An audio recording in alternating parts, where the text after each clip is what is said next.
Hi, Coach Tom Avery here, head pro at the Consistent Tennis Wins Academy in sunny Naples, Florida. Today's lesson is on how to gain more control with your forehand. So stay tuned. Sometimes I'll hear some of my students say, I just didn't have my touch today. I didn't have my feel today with my forehand.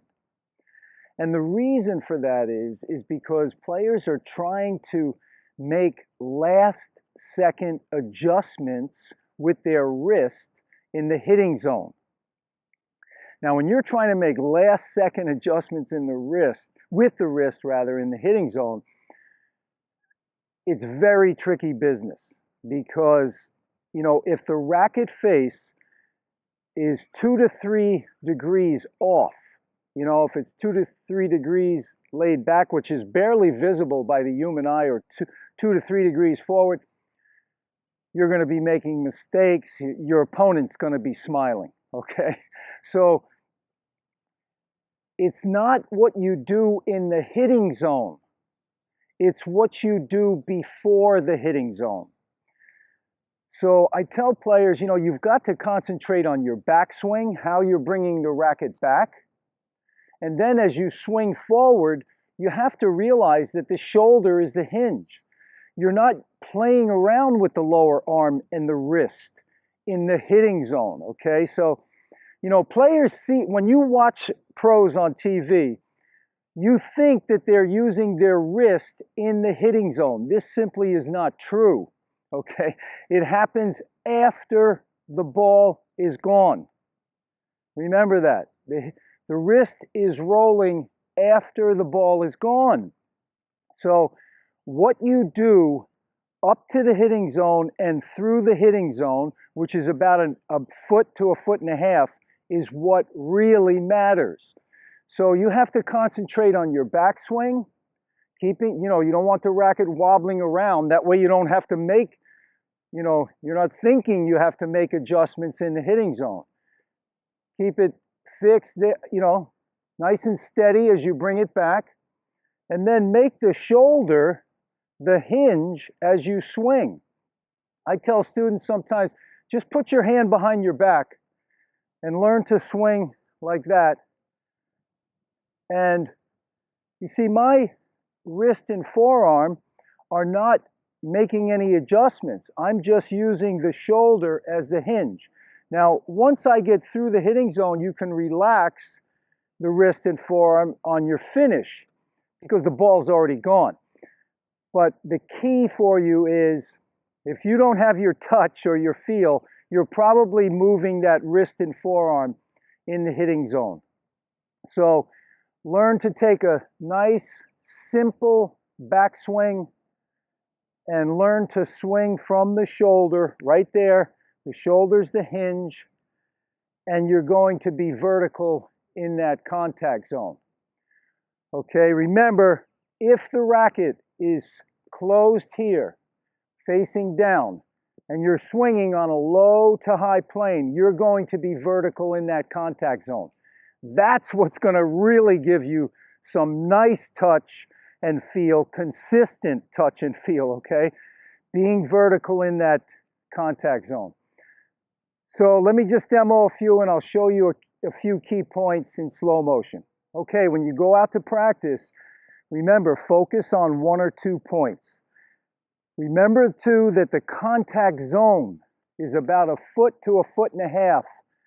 So think of it this way, when you're swinging about 9 inches before contact, so let's say as you're coming into that contact zone, starting here, that racket cannot be wobbling around. You want the racket moving from low to high and vertical in the contact zone. So 9 inches before, boom, there's your hit.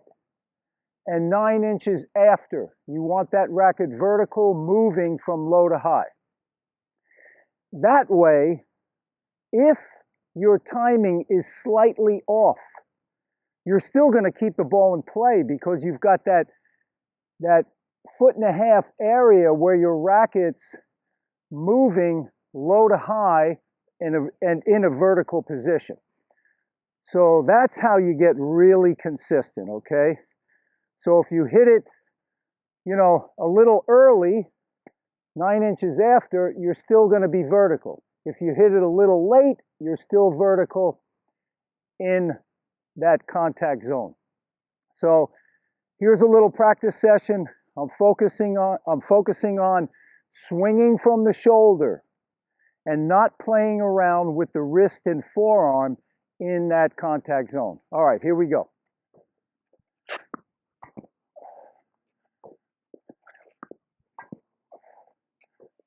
Okay, watch here in slow motion. Very simple backswing. The racket face stays closed as I'm bringing the racket back, meaning it's tilted down slightly. Now, as I come into the contact zone, right there, I'm about 9 inches from the contact. The wrist and forearm will not be playing around now in this contact zone. You'll see as the tape rolls that the wrist and forearm stay in that position, and the shoulder is the hinge. You can see the ball is gone now. The wrist and forearm now can break. There, you'll see it there. Okay, here again in slow motion from the side. Simple backswing, racket face stays closed on the backswing, tilted down slightly. Now notice as I approach the hitting zone, right there, the shoulder's the hinge. I'm not playing around with the wrist and the forearm. Now you'll see as the tape rolls, I hit through that area right there.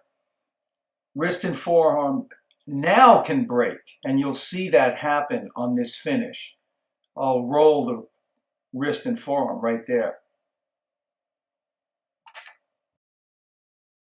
Well, I hope you enjoyed that video. Use those tips. Remember, if you want a consistent forehand, you've got to be consistently vertical in that contact zone area, that foot to a foot and a half. So work on that, and believe me, your forehand is going to be a confident shot for you, a reliable shot. All the best. Remember, please subscribe to the channel. That helps me out a lot, keeps these videos coming. Hit the like button, share it with your friends, post any comments or questions below. And if you want my free forehand course, check the link over here to your right or in the description box below. I also have a free backhand course and a free serve course. All the best and happy forehands. Take care.